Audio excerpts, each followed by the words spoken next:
Eu nasci em 15 de maio de 1940, em Santa Cruz do Sul.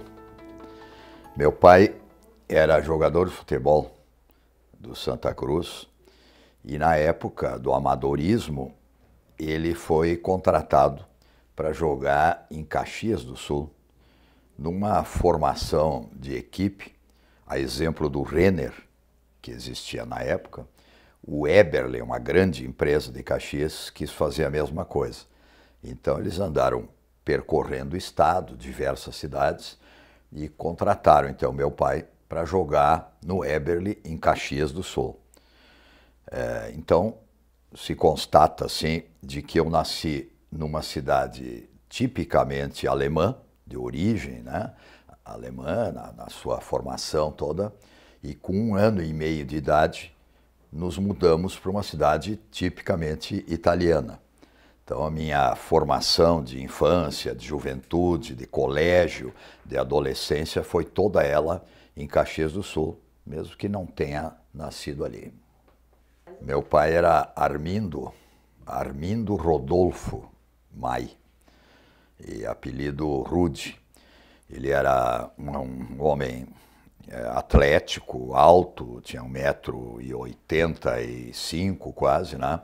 E ocupava a função de, que se chamava na época, o número 5, era o Centerhalf, né? Hoje meio de campo. A mãe é Leolita Cecília Mai, e a mãe sempre foi conhecida durante todo o tempo pelo nome de Lita, né? Que é uma certa abreviatura, assim, uma coisa de Leolita, então ela é Lita. Meu pai faleceu muito cedo, aos 60 anos de idade, aqui no Hospital de Clínicas, em Porto Alegre, por uma doença extremamente rara, já que de medicina também estamos tratando, né? Mieloma múltiplo. A gente não vê muito isso, ainda hoje eu acredito que seja uma doença não muito frequente. Então, aos 60 anos ele faleceu. E a minha mãe tem 101 anos. Ela mora aqui em Porto Alegre, na Avenida João Pessoa, com as cuidadoras, mas tem uma cabeça ainda bastante boa, fisicamente um pouco prejudicada, mas está aí, sabe, o time do Grêmio, decora e conhece todas as atividades assim, políticas, sociais, e mora na frente do Parque da Redenção ali. Com essa mudança, então, nos primeiros anos de vida de Santa Cruz para Caxias do Sul, morávamos perto de um colégio, uma quadra aproximadamente, de um colégio Nossa Senhora do Carmo, em Caxias, que é um colégio de irmãos laçalistas. Então, à medida que os anos foram passando, com 3, 4, 5, 6 anos, a minha mãe, mesmo sendo assim uma pessoa de pouca cultura, me ensinou em casa as primeiras letras, como se chama, né? Então, a escrever, a ler algumas palavras. Isso ajudou muito depois, porque eu fui, inscrito no primeiro ano primário, que se chamava assim. A formação escolar nessa época, nós estamos falando de 1947. A formação escolar nessa época era assim constituída: 5 anos do curso primário, 4 anos do ginasial, 3 anos do curso científico, ensino médio. Então nós temos aí 5 mais 4, 9, mais 3, 12. Então, desde o primeiro ano primário até o fim, para que se fizesse então vestibular para o curso superior, nós temos 12 anos de formação. Então, quando eu tinha 6 anos para 7, que eu faço aniversário em maio, eu entrei no primeiro ano primário do Colégio Nossa Senhora do Carmo. Como eu já sabia essas primeiras letras, já sabia algumas coisas de leitura, de escrever, provavelmente havia essa permissão na época, e eles me passaram do primeiro para o terceiro. Eu não fiz o segundo ano primário. Se me perguntarem como é que é o segundo ano primário, eu não sei, né? Então, eu saí do primeiro ano e fui para o terceiro. Com isso, mais tarde, a gente pode ver, eu ganhei um ano. Portanto, quando eu tinha 7 anos, que foi em março de 48, eu já estava no terceiro ano primário. Aí foi andando, terceiro, quarto, quinto, fiz todo o primário, fiz todo o ginásio, né? E quando eu terminei o ginásio, tinha 14 anos. Então nós estamos em 1954. Tinha 14 anos. Aí eu comecei o primeiro dos 3 anos do científico, sempre no mesmo colégio. Esse colégio, ele teve uma característica na época que os primeiros alunos que fizeram vestibular foi mais ou menos nessa época, vestibular de medicina, e outros também, mas vamos nos fixar na medicina. Então, no primeiro vestibular que alunos do Colégio do Carmo fizeram aqui em Porto Alegre, na URGS, só existia a URGS, Faculdade de Medicina, e Santa Maria. Os 2 primeiros lugares foram ocupados por alunos do Carmo, o primeiro do vestibular e o segundo. Então, esses eram os nossos heróis. Em vez de nós estarmos, não existia computador, esse tipo de coisa, os heróis eram aqueles que tinham passado com tamanha distinção, e o colégio fez disso uma propaganda muito grande para os outros alunos que vinham depois. Nós, então, fomos a terceira ou quarta turma do Colégio do Carmo a fazer vestibular. Eram poucos alunos no terceiro ano científico, e 17 aproximadamente, então havia sempre aquelas apostas dos irmãos. Na medicina vai passar fulano e fulano, na engenharia passa fulano. E até por acaso o primeiro da aula não passou na engenharia, né? Passamos em 2 na medicina e 2 em engenharia, dos 17, e mais 1 ou 2 em outros cursos, direito, economia, outra coisa assim. E uma curiosidade, o outro que passou na medicina, então isso foi no ano de 1958 que eu fiz vestibular. Eu tinha 17 anos, faria e fiz 18 em maio desse mesmo ano. Os 2 que passamos então na medicina, o outro é Hélio Paludo, hoje ainda anestesista aqui em Porto Alegre. E o Hélio, meu colega, nós ficamos juntos desde o primeiro ano primário até o último da medicina. Por coincidência, ele estava comigo nessa mesma história do primeiro ano primário e fomos juntos, todo o primário, científico, passamos na medicina e nos formamos em 1963, né, na mesma turma. Um aspecto interessante que eu considero já dentro dessa primeira história, que certamente hoje, analisando para trás a coisa, formou o meu perfil, formou a história da minha vida e talvez algumas coisas que eu tenha conseguido depois, foi um fato extremamente raro. Quando eu falo, o pessoal diz, pô, mas isso aí não é, mas era assim na época.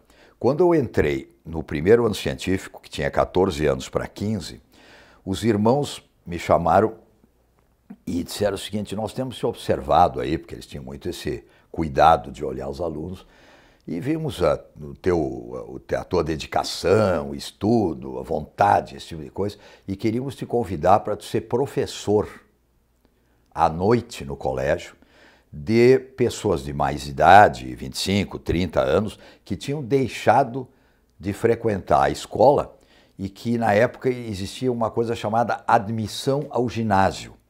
Então esse grupo tinha assim frequentado os primeiros anos, segundo, terceiro, e depois pararam, mas podiam fazer um vestibular, entre aspas, para entrar para o ginásio. E aí eles tinham que frequentar as aulas à noite, português, matemática, história e geografia. Português, matemática, história e geografia, mais ou menos assim. Aí eu, não, tudo bem, me pagavam no final do mês, era professor contratado, tanto que eu usei esses 3 anos do científico, eu fui professor, dos 14 aos 17 anos, todas as noites, e usei isso depois para aposentadoria. Né? Fui buscar muito mais tarde lá. Todas as noites eu estudava no colégio de manhã, estudava em casa de tarde a matéria da manhã, por isso quando eu fui fazer vestibular, eu tinha estudado tudo. Porque todos os dias eu estudava o que era dado de manhã, eu estudava de tarde. E à noite eu ia dar aula, das 7h30 às 10h30. Aí os irmãos, então, me contrataram para isso. Todas as noites eu lecionava. Mas o primeiro dia que eu cheguei lá, eu não sabia nada. Tinha 20 e poucas pessoas na turma, ninguém me disse nada e disse, tá aí, esse é o pessoal, tem que dar aula. Aí eu comecei a fazer uma busca, uma pesquisa em livros que eu procurava na época e saber um pouco de didática, um pouco de metodologia. Aí procurava, quer dizer, o que é isso, metodologia? Como eu vou ensinar português? Como é que eu vou ensinar matemática? Eram coisas simples, mas a maneira de ensinar. Ainda era a época de que se o aluno não se comportasse bem ou ele desrespeitasse o professor, tu botava para a rua, sai da aula. Agora tu imagina, eu pesava 40 e poucos, 50 quilos, com 15 anos, com 16, com todos aqueles homens já, né, que trabalhavam durante o dia, chega, bom, resumo dessa história, ao final do terceiro ano, eu era um professor velho, 3 anos, por si só, sabendo como lidar com as pessoas, e isto talvez, e eu considero isso fundamental, tenha me dado um lastro de dirigir depois assembleias, reuniões e outras atividades, porque eu tinha aprendido por mim mesmo, né, por si próprio, como se diz, a lidar com esse pessoal. Então esse é o fato que eu considero, na minha formação escolar, o mais importante. Eu costumo dizer, isso já em outras entrevistas, que aos 7 anos de idade eu já era médico. É interessante isso. Felizmente, essa história que eu vou contar, ela não me prejudicou em nada, porque eu gosto de ser médico. Eu acho que eu realizei toda a minha profissão, assim, pelo menos com ética, com dedicação, com interesse pelos pacientes, ouvindo os pacientes, o que hoje é bastante difícil já nos consultórios, né, no interior.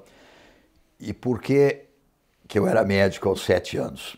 A formação familiar, na época, era uma formação de obediência, digamos assim, né? E na minha família, com o sobrenome Mai, nós não tínhamos nenhum médico. Mas eu tinha um tio, que era meu padrinho mesmo, os tios meus, que se chamava Oscar Pereira. Hoje tem toda uma avenida, né? Então, o Oscar Pereira era casado com a irmã do meu pai, a tia Adília Mai. E ele, 2 filhos, o Oscar, que nós chamamos Oscarzinho, que está hoje ainda vivo, atuando, não na medicina, mas uma pessoa que está com boa saúde, etc., mora ali na Avenida Independência, e o Maneca, que é Manuel Mai Pereira, que faleceu agora há pouco tempo. Então, esses mais velhos do que eu, tanto um como o outro, esses 2 filhos do tio Oscar eram médicos, mas eles eram Pereira, né? Mesmo que se chamavam um deles, e o Oscar até hoje, Oscarzinho a gente chama, porque o pai era Oscar, eles como professores da URGS, de microbiologia durante muitos anos, os 2, sempre foram conhecidos como Mai Pereira. Né? Mas aquela questão, tem o tio, é padrinho, tu vai estudar medicina, tá? Aí foi estudar medicina, tá, então vou estudar medicina. Com 7 anos, com 10, com 12, com 14, com 17. Quer dizer, quando eu cheguei, então, para fazer o vestibular, jamais eu tive qualquer dúvida qual vestibular eu iria fazer. Porque eu já estava me preparando para fazer vestibular, medicina desde a infância.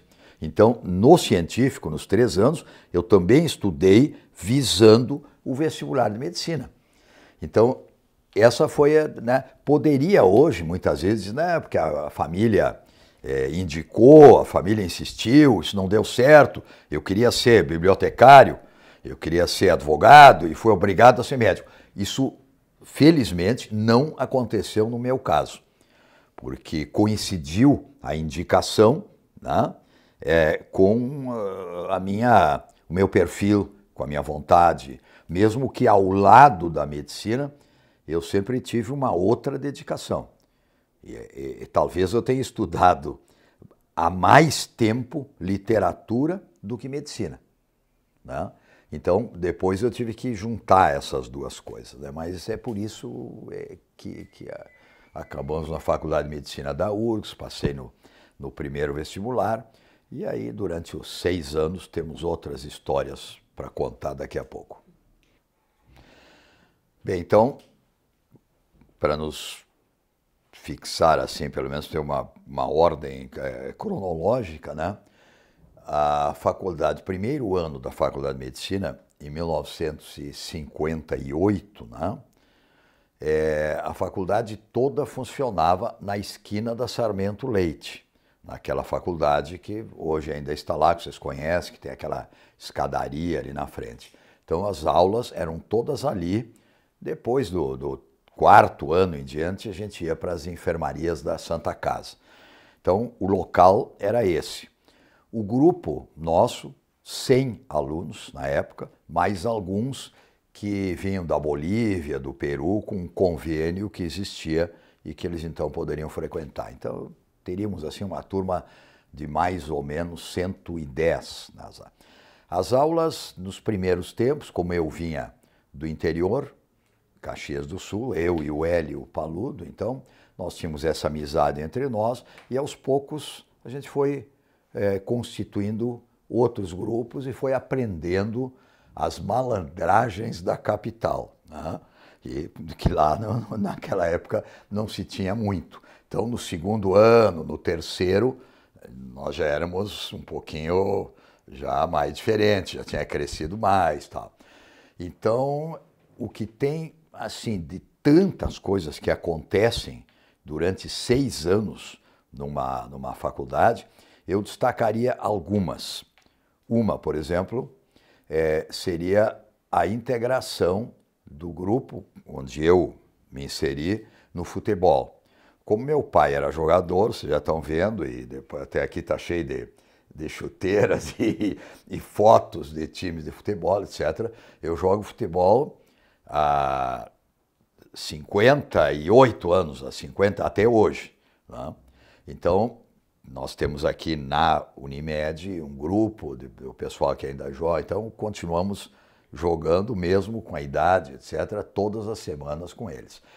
Então, o futebol foi uma coisa extremamente importante para a integração do grupo, e aí eu me inseri ali, etc., e aí nós começamos a formar uma amizade.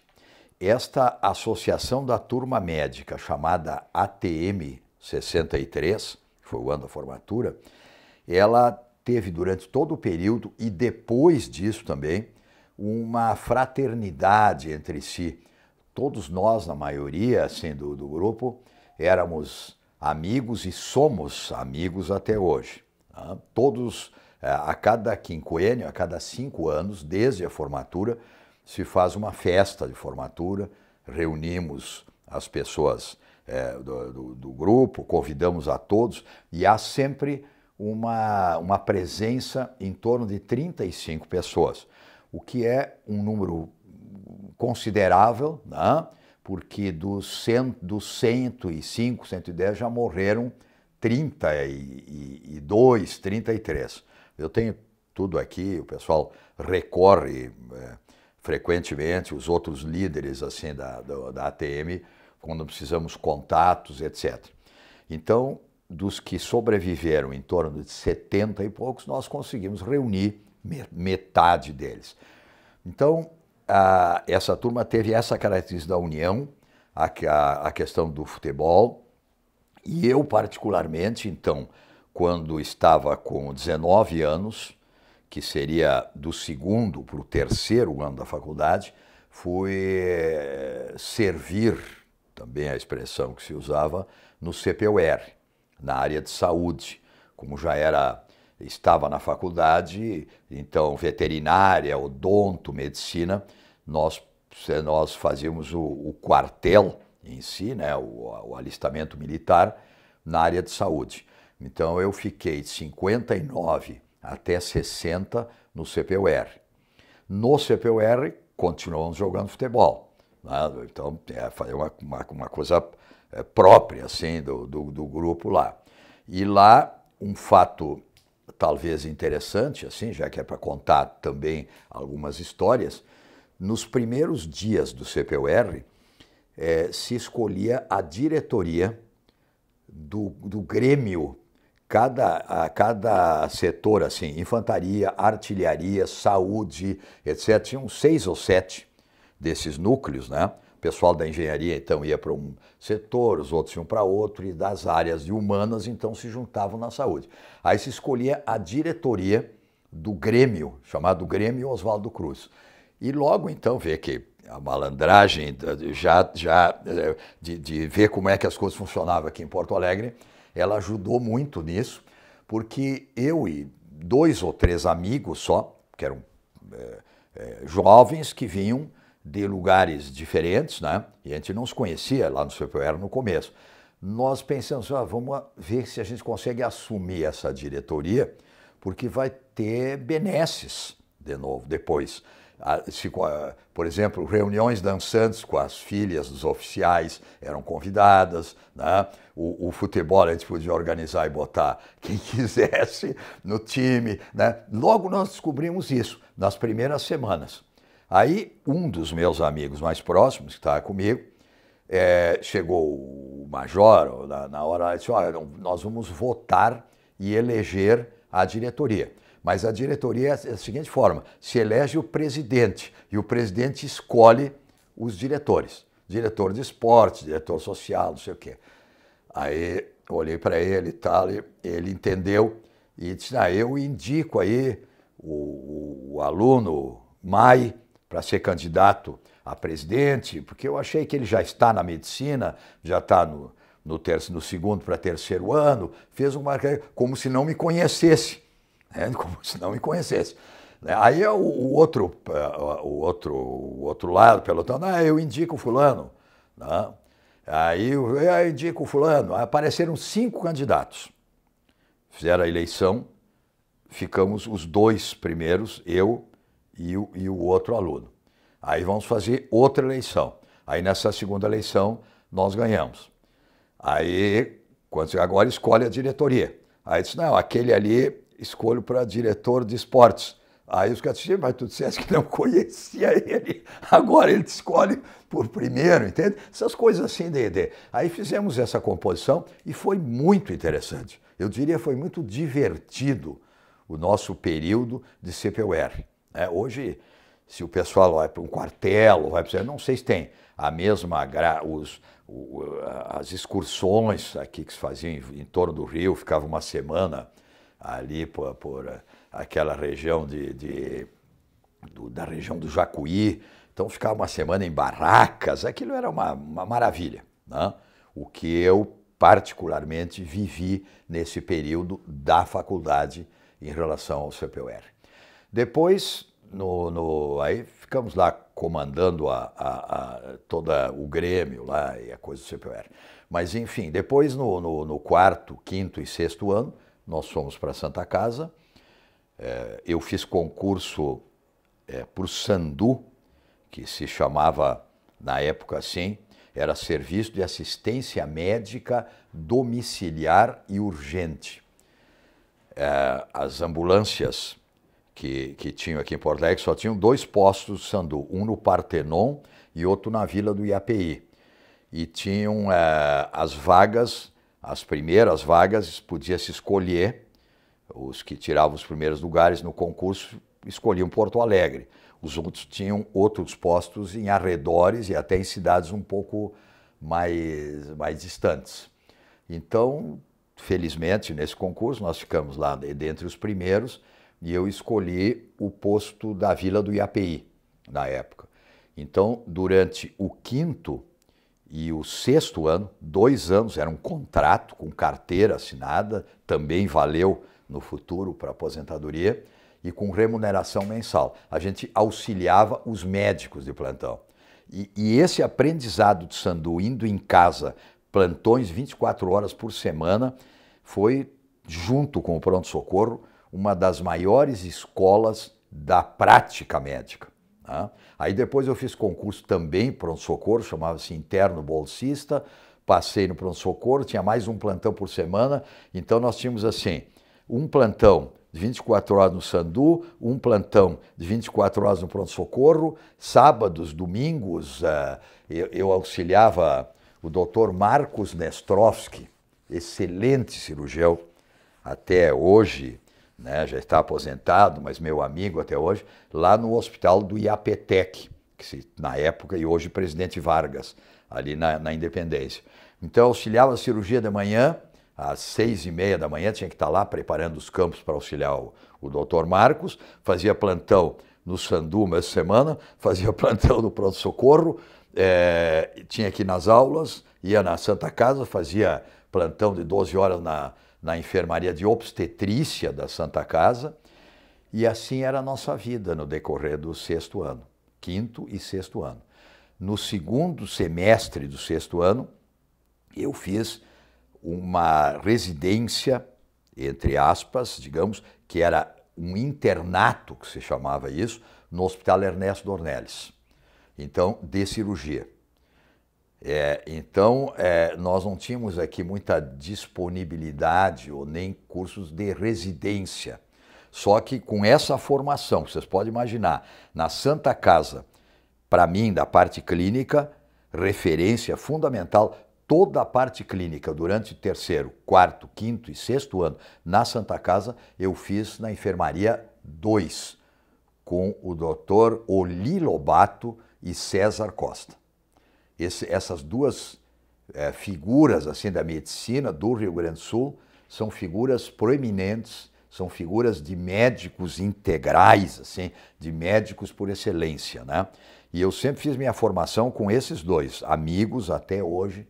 Então, assim, formação clínica, enfermaria 2, sempre escapava para lá, conseguia dar um jeito e ficar na enfermaria 2, formação cirúrgica, Hospital Ernesto Dornelles, formação de atendimento geral, pronto-socorro e Sandu. Portanto, quando eu terminei o sexto ano da faculdade, não era incomum isso, um dos alunos que se dedicavam ao estudo, nós éramos, talvez, emparelhado com o terceiro ano da residência médica, de tanto que a gente sabia medicina, de tanto que tinha estudado e estava preparado, como foi o caso, para ir trabalhar no interior, sozinho, sem ninguém, para fazer qualquer coisa, desde cirurgia de cabeça até traumato, parto, obstetrícia, picada de cobra e tudo que fosse.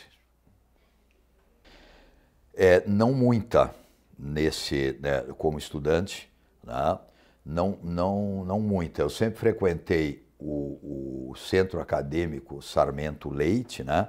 Participei das diretorias, mas naquela época eu tinha muita dedicação ao estudo, ao trabalho, às dificuldades financeiras de casa, né? Então eu não tinha tempo para isso. A minha liderança, digamos, em movimentos associativos, elas foram um pouco interrompidas, elas voltaram depois, como nós vamos ver daqui a pouco. Então, aquele período do colégio em Caxias, sim, sempre fui presidente das entidades estudantis no colégio, durante o CPUR também, mas durante a faculdade não tanto, porque não dava, era impossível com tudo isso que eu tinha que fazer durante a semana, ocupando sábados, domingos e tudo nos plantões e nos estudos do próprio currículo.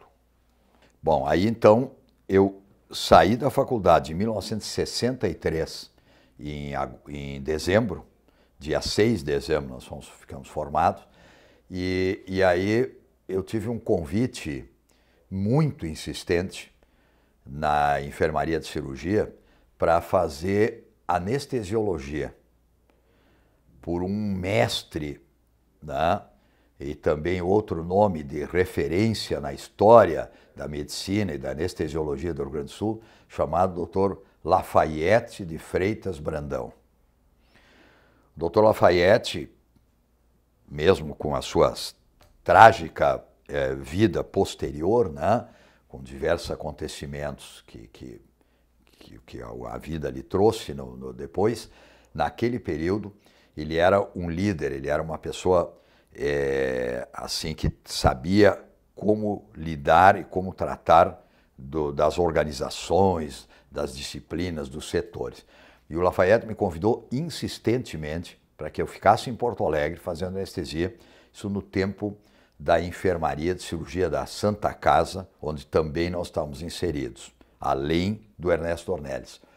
E eu recusei sempre porque a minha vontade, talvez até pelas dificuldades financeiras, era de que eu tinha que começar a trabalhar. Eu precisava trabalhar, precisava ter algum rendimento. Então eu comecei a procurar locais no interior para trabalhar, direto, assim, fazendo tudo, da medicina total, integral, cirúrgica, clínica, etc. Dentre as oportunidades, eu escolhi um local chamado Vila Progresso, que me foi oferecido pelas irmãs da Beneficência Portuguesa. Não sei como que foi cair lá e tal, e as irmãs eram um hospital também administrado pelo grupo delas. Aí eu aceitei e no dia 3 de janeiro de 1964, eu estava num ônibus, né, indo para Vila Progresso. Onde é que é Vila Progresso? O ônibus ia a Lajeado e de Lajeado tinha que pegar um outro ônibus, daqueles bem de interior, que levava aproximadamente 3 horas para ir de Lajeado a Vila Progresso. E que hoje é uma distância de 30, 40 quilômetros, uma coisa desse tipo. Mas na época tinha que passar por estradas, tipo mais ou menos a Cidadela do Cronin, né, que era o livro que a gente lia muito na época, e que então o ônibus, por exemplo, para chegar em Progresso, eram estradas, logicamente sem qualquer asfalto, sem nada, estradas de terra, de chão batido, com precipícios que se olhava para baixo assim de 100, 200 metros, e se o ônibus, nas curvas enormes, na subida, Progresso fica 700 metros acima do nível do mar, como Caxias. E Lajeado fica a 50. Assim. Então nós tínhamos que, nesses 40, 50 quilômetros, subir 700. Tá? Então, sempre ascendentes, uma estrada que passava um carro só, se o ônibus encontrasse, o que era raro, algum outro que viesse sentido contrário, o outro tinha que dar ré, ou esse tinha que dar, até encontrar um canto na estrada que pudesse encostar bem contra o barranco, né? Contra a estrutura de terra do lado, para que o outro pudesse passar. Por isso que levava muito tempo. E isso nós estamos falando, não é claro que é do século passado, mas nós estamos falando do século XIX, nós estamos falando do século XX, em 1964. Tá?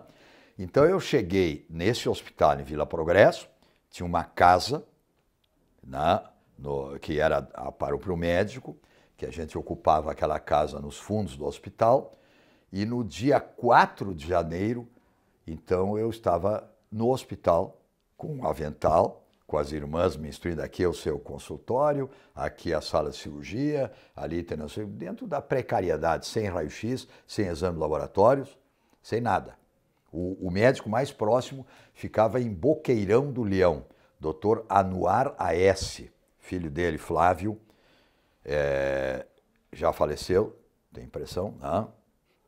E o Flávio foi um médico também muito conhecido aqui em Porto Alegre. E então, o único médico que ficava em... Eu acredito que tem uma distância assim de 40, 50 quilômetros que levaria algumas horas para me socorrer, além dos telefones de manivela. Né? A luz apagava às 10 horas da noite, então nós tínhamos que, quando houvesse alguma urgência, operar com lampião. A irmã auxiliava a cirurgia e a anestesia era com o famoso, o pessoal antigo vai lembrar, ombredane. Ombredane era um aparelho se colocava sob o paciente na mesa, pingava éter, né, ele ficava respirando o éter até adormecer. E aí se fazia cirurgia. Esse foi o começo da minha vida médica em Vila Progresso. Hoje é uma cidade, chama-se Progresso. Né? Eu estou cercado de fatos trágicos, muitos, cercado de fatos trágicos desde daquele período e durante muitos eventos na minha vida, onde eu acabo ficando como uma testemunha, um depoente das coisas que eu vejo em volta acontecerem. No dia 15 de janeiro de 64, o médico anterior, Dr. Renan, de São Leopoldo, Renan Grot, uma coisa nesse sentido assim, foi embora quando eu cheguei. Ele me passou o hospital, né, me disse algumas coisas lá como é que funciona o hospital e foi embora para São Leopoldo. E para começar uma nova vida. Ele estava há 5 anos formados e tinha estado lá em Progresso durante 5 anos. Ele saiu então no dia 3 ou 4 de janeiro. No dia 15, ele voltou para fazer uma pescaria com os amigos que tinha deixado lá. Então lá, um local assim do interior, naquela época, a bebida era a maior, vamos dizer, diversão que podia ter. E o Dr. Renan já estava nesse caminho também com os companheiros, agricultores, pessoal da vila, pequenos empresários, que tinha ali muito pouca coisa. E ele voltou a fazer essa pescaria. Chegou no hospital, conversou comigo. E aí, guri, como é que tá esses 15 dias aí que tu tá trabalhando? Não, tudo bem e tal. Chamou a irmã, deixou o relógio, carteira dele, alguns dinheiro lá, e disse, aguarda isso aqui, nós vamos fazer uma pescaria. Era um sábado, isso. E amanhã eu volto, pego minhas coisas e vou para São Leopoldo, onde ele iria dar continuidade à sua profissão, sua vida médica. Aí, pelas 11 horas da noite desse sábado, toco o telefone na central telefônica e vem um aviso para o hospital. Dr. Renan morreu afogado no Rio Fão. No Rio Fão. F-A-O com tilo. Que existe até hoje quando se passa indo lá para cima, para Pozo Novo ali, aquela ponte que está embaixo cruza o Rio Fão. Esse Rio Fão, extremamente agitado, um rio, sabe? Aí, doutor, padre, médico e cabo da brigada, as 3 autoridades da época. Né? Os 3 com um motorista num caminhão, motorista sentado dirigindo, eu do lado e o padre. O cabo lá atrás, com meia dúzia de mulheres carpideiras, que também era comum isso, né? E ele lá, doutor Renan morreu, doutor Renan é santo, morreu aqui, voltou para estar conosco. E eu olhava assim, tinha uma lua cheia, olhava para fora e dizia, o que eu estou fazendo aqui? Com o motorista já meio alcoolizado também, olhando para baixo, aqueles 100 metros de precipício, aquelas curvas indo em direção à Vila Fão, que era o lugar mais ermo do mundo que podia existir. E eu olhava e via aquilo e dizia, o que eu estou fazendo no sábado de noite, quando no tempo da faculdade, nossa, então já casado, esqueci de dizer isso, em Progresso, morando naquela casa, né, com a minha mulher, ficando em casa lá. Aí levamos 1 hora, algum tempo, para chegar no local. Chegamos lá, estava o doutor Renan deitado em cima de umas pedras, assim, o rio na frente, os amigos ali, o pessoal em volta. O que aconteceu? Não, nós estávamos nadando aqui, ele foi atravessar o rio e afundou e não voltou mais. E aí nós andamos, procuramos, estava preso embaixo, sabe aquela história dos rios que tem embaixo restos, vegetação, pedaço de madeira e tal, até que tiraram ele, né?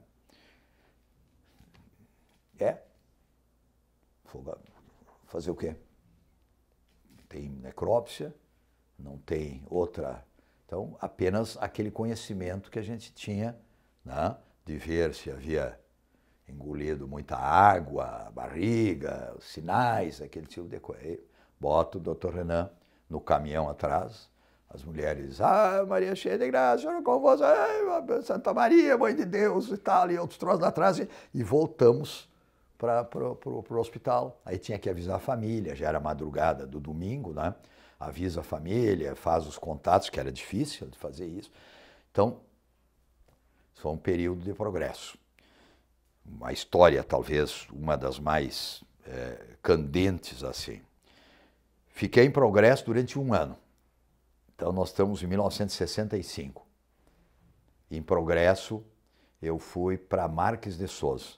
Fui convidado para o médico de Marques de Souza, Dr. Hugo Smith, que era tradicional em Marques de Souza, e que foi embora para outra cidade e me convidou para trabalhar em Marques de Souza. Então, assim, progresso lá em cima do morro, colonização italiana. Marques de Souza, colonização alemã. Vocês veem que inverteu a minha história do nascimento. Eu saí de uma alemã, fui italiana, agora saí de uma italiana, fui para a alemã de novo. Né? Marques de Souza, extremamente colônia alemã, tanto que, por referência do Dr. Hugo, eu tive que fazer uma entrevista no hospital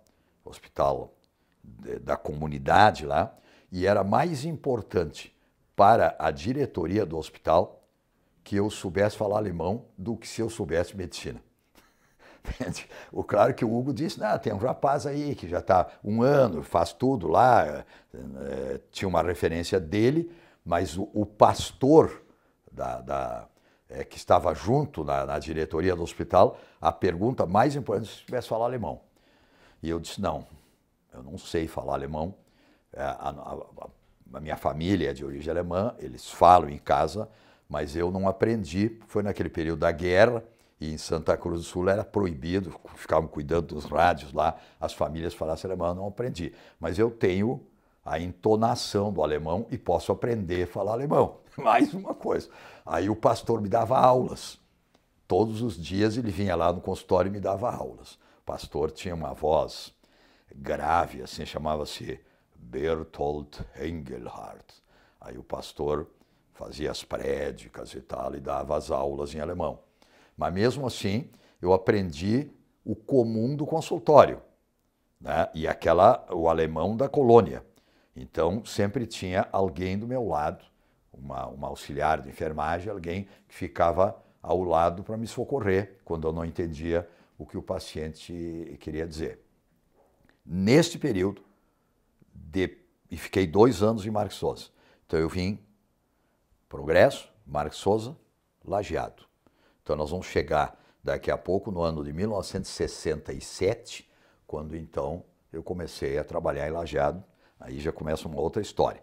Mas 64 Progresso, 65 e 66 Marques de Souza. 3 anos eu atendi 12 casos de enforcamento. Então, dificilmente algum médico que não seja médico legista tenha essa infeliz vivência de ter atendido, olha a média disso, em 3 anos, 12 casos, todos registrados, até hoje ainda nos meus livros, nas mais variadas situações, desde suicídio por enforcamento em beira de cama, deitado no chão com camiseta, até em árvores de 7, 8 metros de altura, depois de ter sido já todo o rosto comido por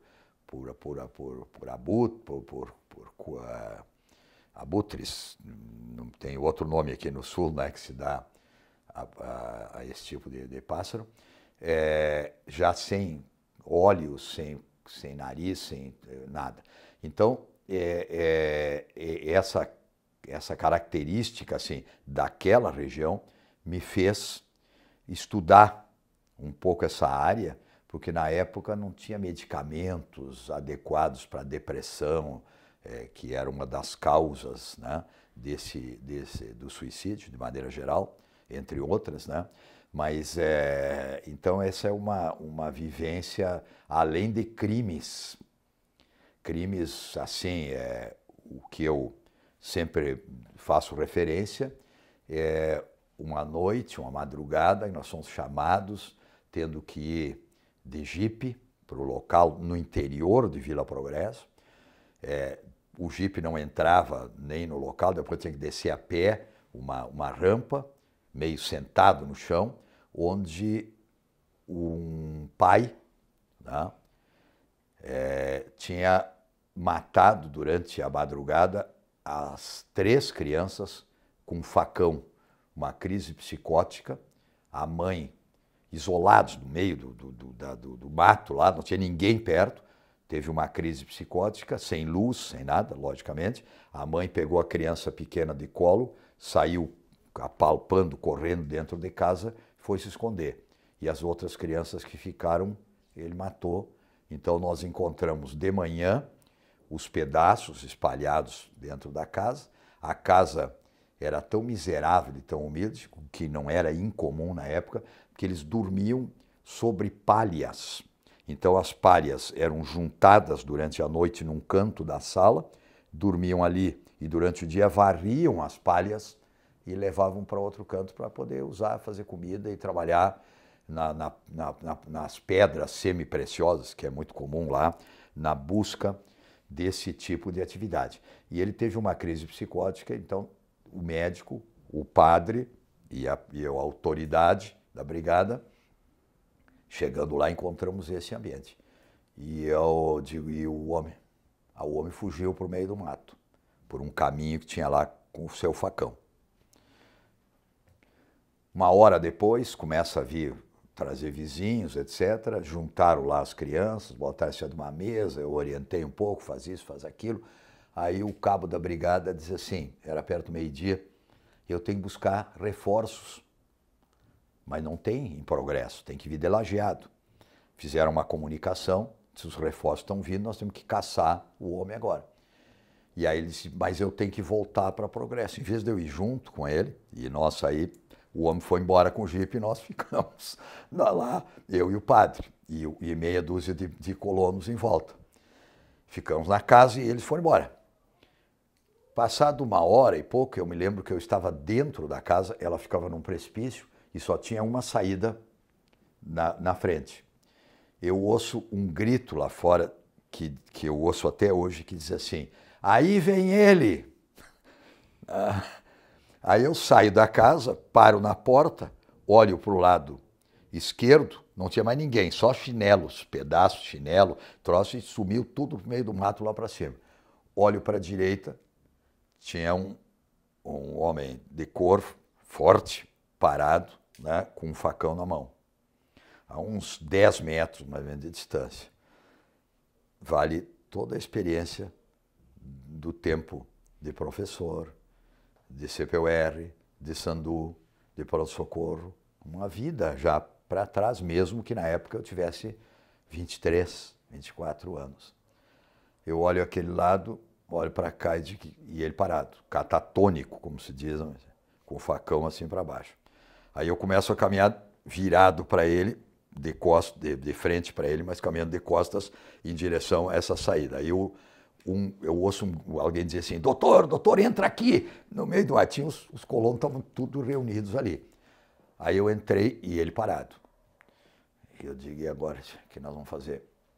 Aí eu tinha uma maleta com material dentro e se usava muito frequentemente aquele martelinho que brilhava no sol, do martelinho para ver os reflexos, né?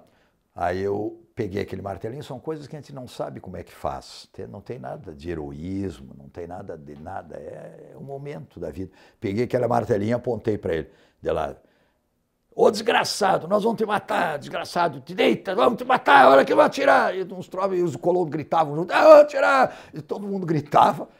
Daqui a pouco ele se ajoelha no chão, solta o facão, tinha passado, começa a se dar conta, né, assim. E aí eu disse, corre por trás lá e pega o facão e amarra o homem. Tá? Eles saíram por trás, pegaram umas cordas que tinham lá, amarraram ele puxando para cima, até numa caminhonete de alguém que tinha lá, e entregamos para o pessoal da brigada, em Progresso, que estavam comendo churrasco, porque tinham vindo, já era meio-dia e estavam com fome, em vez do cabo trazer isso para lá, primeiro eles foram comer churrasco. Aí a gente entrou na cidade com aquela amarrado, tá? Este se enforcou no dia seguinte com a camiseta na prisão, na beira de cama. Bem, os hospitais, os dois primeiros, então, em Progresso e em Marques de Souza, são hospitais de distritos, né, na época, hospitais simples, não tinha maiores recursos, né, tanto um como o outro, um deles administrado por irmãs, o outro administrado por uma comunidade evangélica, como eu já explanei. E em 1967, então, depois desses 3 anos de intensa vivência humanística, né?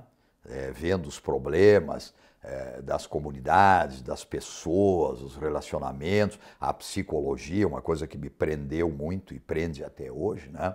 Avaliar as pessoas por esse lado humano, eu fui convidado, de novo, sempre fui convidado, né? De Progresso a Marques de Souza e de Marques de Souza para Lajeado, pelo Dr. Günther Fleischut, que é um médico tradicional, cujo pai veio da Alemanha e que ele então trabalhou e trabalha até hoje, o Günther, em Lajeado. Então ele me convidou porque em Lajeado já era uma comunidade maior, era um centro de toda uma região, para trabalhar com ele, né, numa determinada área do consultório.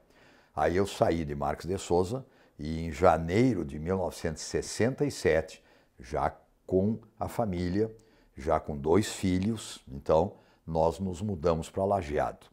Então tinha passado essa provação de 3 anos e aí então começaria na realidade uma carreira médica mais definida. Aí eu fiz então formação em gastroenterologia, aparelho digestivo, fiz título, o concurso e todo depois de especialista. Então eu sou especialista em gastroenterologia pela Associação Médica Brasileira. Aí fiz a complementação daquela formação que lá atrás, no passado, tinha sido por internatos no Ernesto Ornelis, etc. Então, de uma maneira mais oficial e reconhecida. Então, eu podia me intitular, depois do concurso, especialista em gastroenterologia. Mesmo que hoje essa especialidade ela signifique clínica, na época eu fazia cirurgia do aparelho digestivo também. Então, não havia essa especialização assim tão digamos, setorizada, né? Então, quem fazia aparelho digestivo fazia clínica e cirurgia. A minha, no consultório, dizia clínica e cirurgia do aparelho digestivo. Então, trabalhei com o Dr. Günther Fleischut durante um período, 2, 3 anos, no mesmo consultório. Depois passei para um consultório meu próprio, mas sempre trabalhando no hospital em conjunto com ele. E lá em Lajeado eu fiquei até 1995. Então, se nós considerarmos, isso aí deve dar uns 27 ou 28 anos trabalhando. Toda a minha vida médica profissional foi em Lajeado. E lá sim, então, destaques, digamos assim, da vida associativa. O hospital chama-se Hospital Bruno Born, é um hospital que hoje tem até cirurgia cardíaca, um hospital que evoluiu muito. Na época nós tínhamos um hospital de referência na região, é uma região do Vale do Taquari, né? Onde tem 50 e poucos municípios em volta, de menor densidade populacional e de menos recursos médicos. Então, desde Cruzeiro do Sul, Bom Retiro, Estrela, Arroio do Meio, Arvorezinha, Languiru, Teutônia e etc., toda essa região começava a mandar os casos mais complicados, que eles não conseguiam resolver lá nos seus hospitais, para Lajeado. Então precisava essa especialização. de cirurgia, de gastroenterologia, de ortopedia, de traumato, né? Todas essas especialidades foram sendo constituídas em Lajeado. E lá, então, eu desenvolvi essa especialidade. Então, nós, até esse período, fatos importantes em Lajeado e no hospital, que eu diria que, então, eu retomei aquela minha liderança formada lá atrás. Então, fui presidente da Sociedade de Medicina do Alto Taquari, que é uma das sociedades mais antigas do estado. Ela foi fundada em 1947. Só para ter uma ideia, a Associação Médica do Rio Grande do Sul aqui foi fundada em 1951. Então, a Sociedade de Medicina do Alto Taquari tinha toda uma história. Nesse período, então, da década de 1970 até 80, eu fui presidente da Sociedade de Medicina do Alto Taquari. Lá nós criamos e fizemos o primeiro programa de educação médica continuada, chamada PEC, né? No estado foi feito, se procurar na história da AMRIGS, vai encontrar isso. O primeiro programa foi feito em Lajeado, com um grupo de 20 e poucos médicos, e que a gente coordenou lá.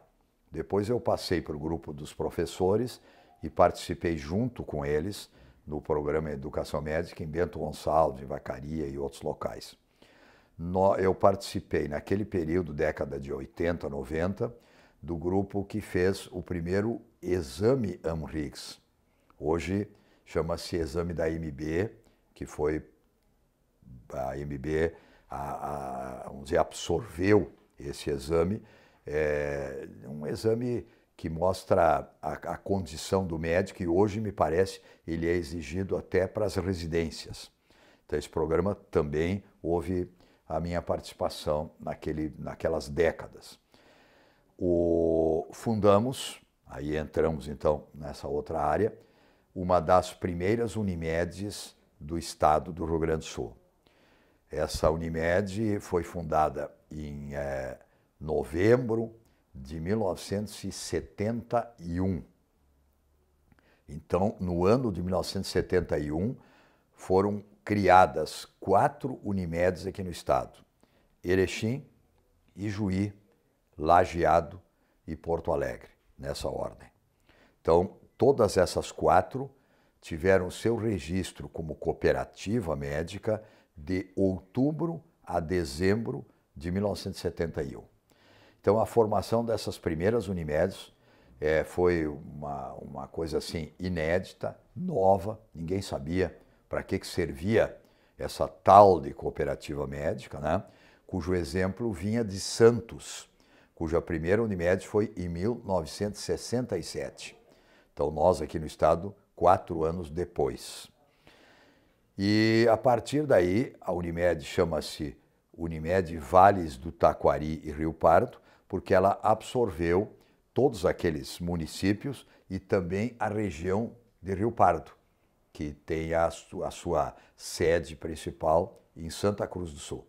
Então, volto à cidade de Natal, né, pertencente à nossa Unimed. Depois eu fui eleito primeiro membro do Conselho de Administração, depois vice-presidente, depois presidente da Unimed de lá, durante 2 períodos, né? E como presidente da Unimed Vales Taquari e Rio Pardo, em um movimento estadual, na época, onde nós criamos um grupo, toda aquela mesma sistemática, digamos assim, política, lá do velho CPUR, né?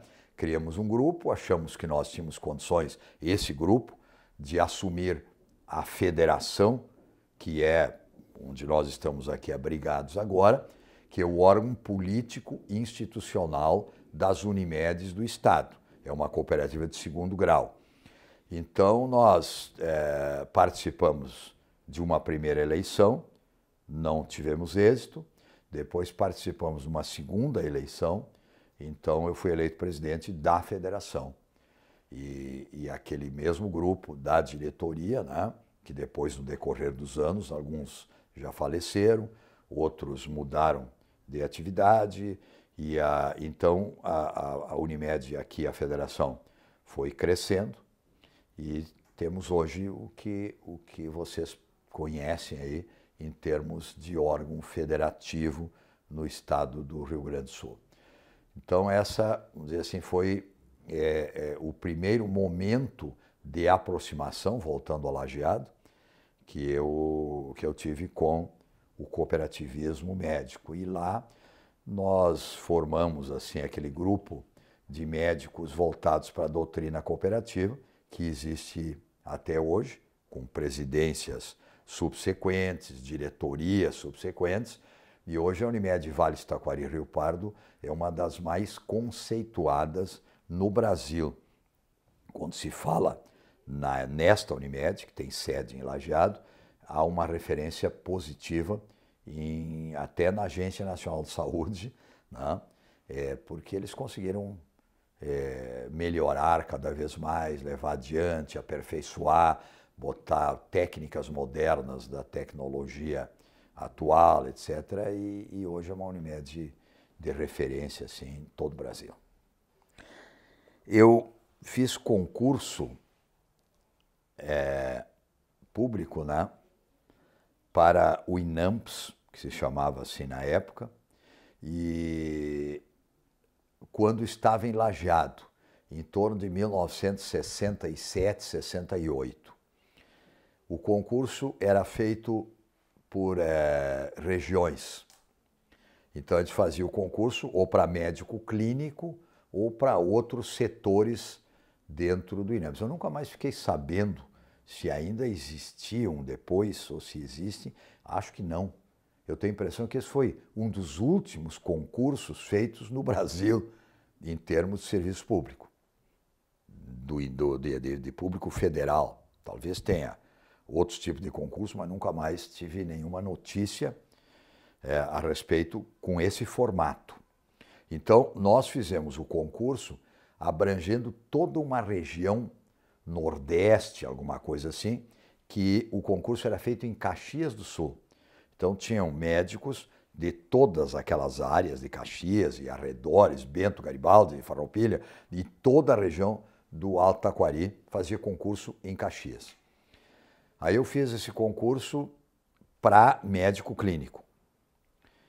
E dentre os certificados e coisas que estão todos aqui guardados, né, nós estamos agora organizando isso também numa memória própria nossa, além daquela que vocês fazem lá, um fato interessante foi de que eu tirei o primeiro lugar na área de clínica de gastroenterologia.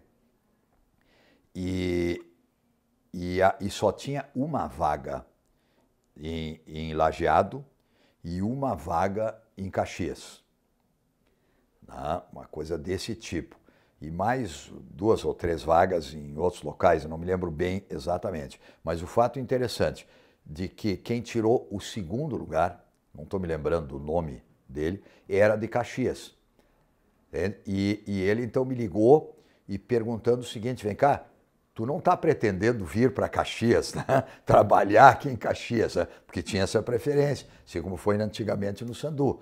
E eu disse: não, eu não vou sair de Lajeado, fica tranquilo, que essa vaga é tua. Aí em Caxias eu vou ficar aqui em Lajeado. Então isso foi a questão do concurso. Aí eu fui médico do INAMPS durante todo o período, até a aposentadoria, né?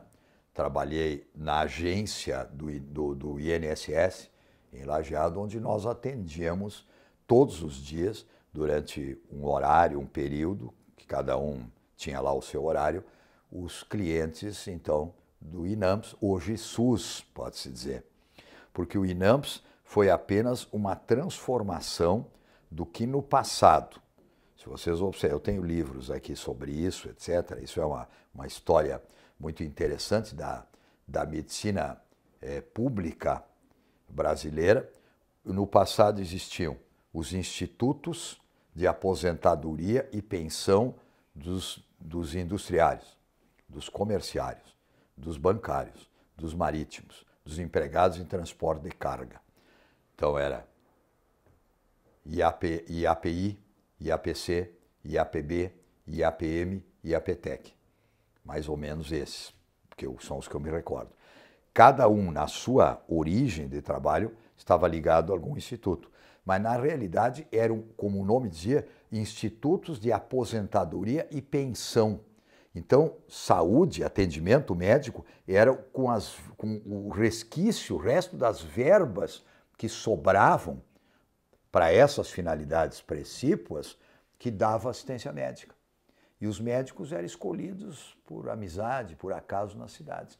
Depois, isso tudo se juntou no INPS, Instituto Nacional de Previdência Social.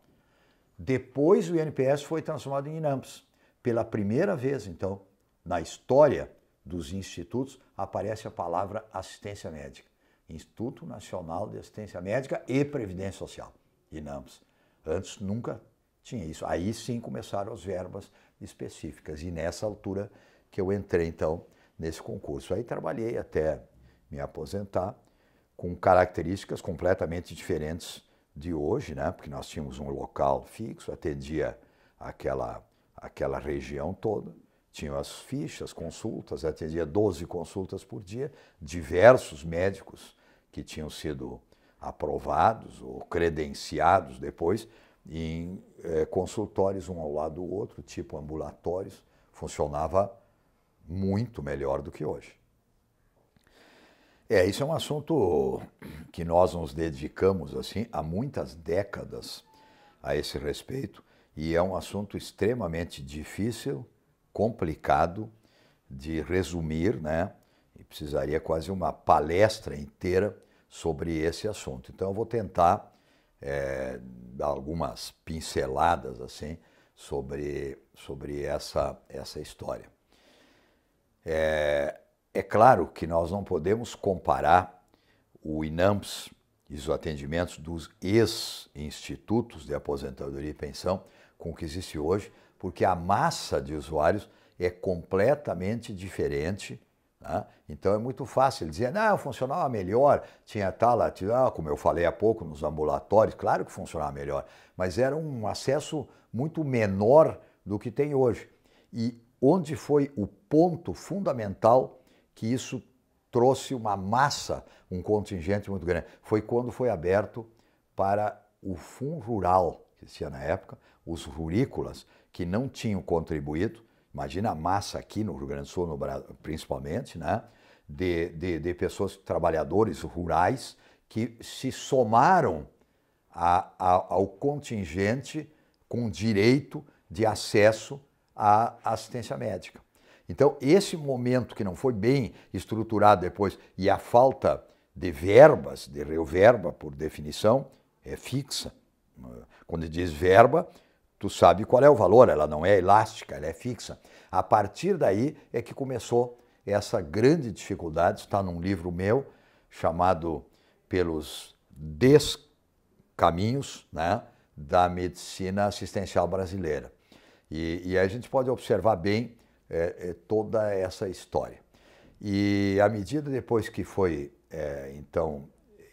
extinto o INAMPS, hoje nós, aposentados do INAMPS, nem sabemos a quem recorrer, digamos, não sei, deve existir em Brasília uma sala que diz lá, esse INAMPS, alguma coisa nesse sentido. E no momento que foi extinto o INAMPS e passou-se para o SUS, o que aconteceu? Dois fatos. Um, que o SUS, a sua constituição, as regras, a regimentação, o regulamento, as palavras, os artigos que estão no SUS são perfeitos, na teoria.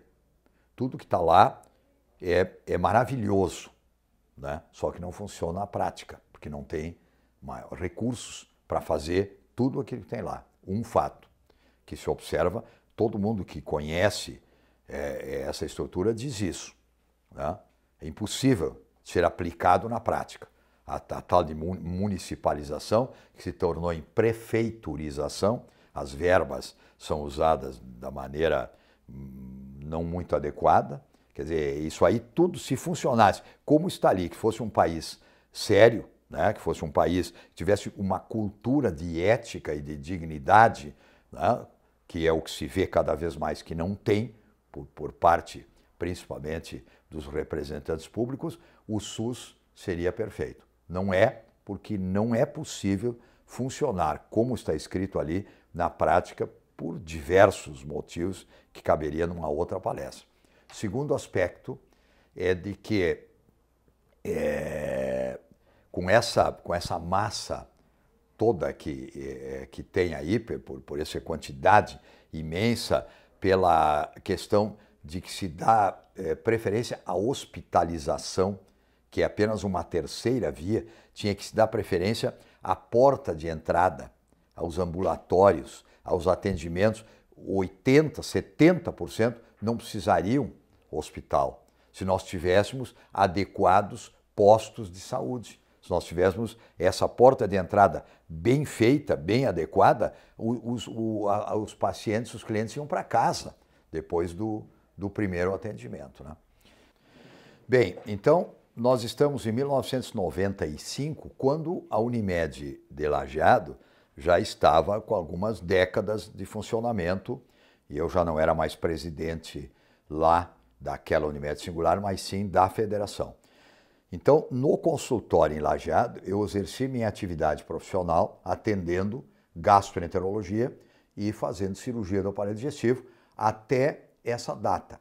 Quando chegou nessa data, eu comecei a me dar conta, que eu já era presidente aqui da federação, que eu teria que optar, né? Ou eu continuaria fazendo a minha atividade médica em Lajeado, bem, cuidando dos pacientes, ia prejudicar aqui o desenvolvimento da federação, do cooperativismo em todo o estado do Rio Grande do Sul, tinha que viajar, tinha que conhecer as Unimedes, tinha que dirigir, administrar, fazer uma boa gestão, ou eu vinha para cá e fazia isso bem e ia prejudicar os pacientes lá, porque ficava 2 dias, ficava um dia, voltava e tal. Eu tentei fazer isso durante alguns meses. Eu vinha a Porto Alegre, voltava para Lajeado 2 ou 3 dias. Mas imagina tu tendo uma consciência de bom atendimento, fazer uma cirurgia, no dia seguinte deixar o paciente com o teu auxiliar, aí tu voltava para cá e no outro dia acontecia alguma intercorrência. Então eu tomei uma decisão na vida, junto com a família, já então com 3 filhos, já adolescentes, alguns morando, 2 morando em Porto Alegre, e nós então nos mudamos para Porto Alegre para fixar a residência definitiva aqui, e aos poucos eu fui deixando de prestar atendimento em Lajeado.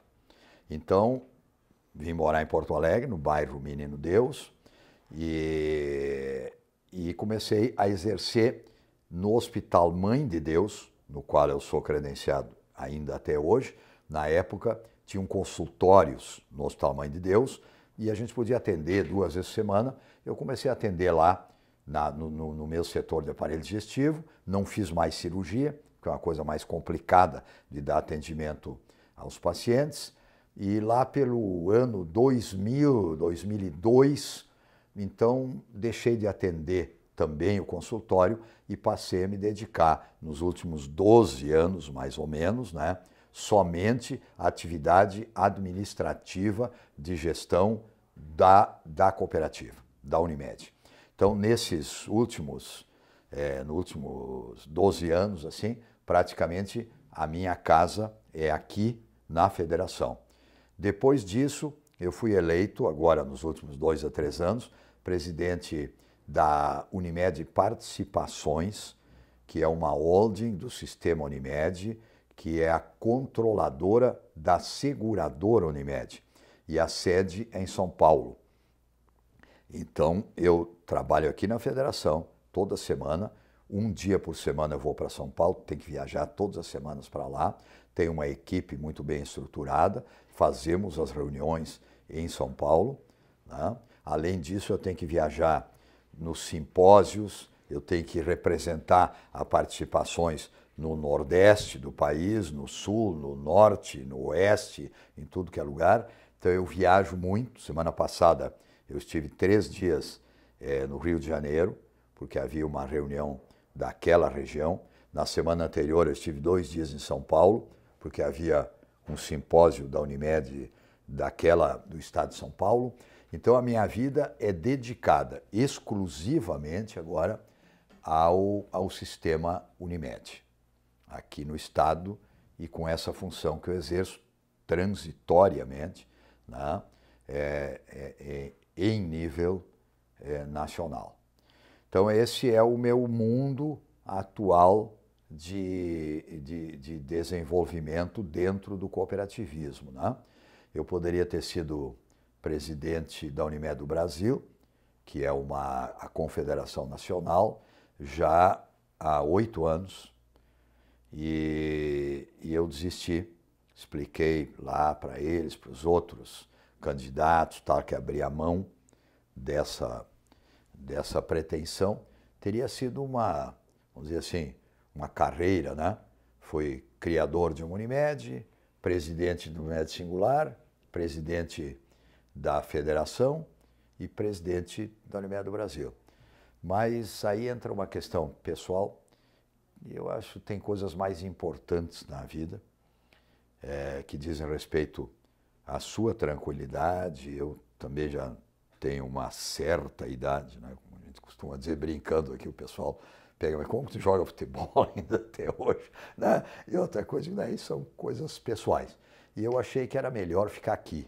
Eu gosto da federação, eu gosto do ambiente que nós criamos aqui, né? De unidade, de lealdade, de companheirismo. Eu tenho pavor à hipocrisia, as coisas que são faladas nos corredores e não são abertas, transparentes, e isso tudo nós corrigimos nesses anos aqui, e o grupo que eu tenho, na realidade, fecha sempre em conjunto. Nós discutimos, nós brigamos, nós fazemos, cada um tem a sua ideia, mas quando sair desta reunião, sai todo mundo unido. Se tem alguma coisa que eu acho que eu consegui aqui no Rio Grande do Sul, foi essa unidade. Por isso, talvez, que eles me reelejam aí a cada triênio, né, em relação a essa forma como nós nos conduzimos, o que não é comum. Na Associação Médica do Rio Grande do Sul, eu vim do associativismo. Eu fui delegado da Associação Médica do Rio Grande do Sul, junto à Associação Médica Brasileira, por uns 4 ou 5 períodos, lá nas décadas de 80, 90, ou antes até, quando trabalhava em Lajeado. Eu fazia o juramento nos congressos nacionais, porque era o mais moço de todos os delegados. Um dia a gente foi mais moço, hoje as coisas inverteram, né? Então a minha origem é do associativismo. Eu fui candidato, pouca gente lembra ou sabe disso, está tudo aqui, a presidente da Associação Médica do Rio Grande do Sul. A primeira vez, em 1982, em que teve um presidente do interior. Sempre os presidentes foram da capital. E naquela época, o grupo esse do Programa Educação Médica Continuada, as minhas andanças por ter criado o Unimed pelo interior do estado, fizeram com que o pessoal me lançasse a presidente da Associação Médica do Rio Grande do Sul. Eu acho que anteriormente a 82, talvez nunca tenha tido eleições, sempre era chapa única. Não tenho certeza, se teve foi 1 ou 2, desde 51.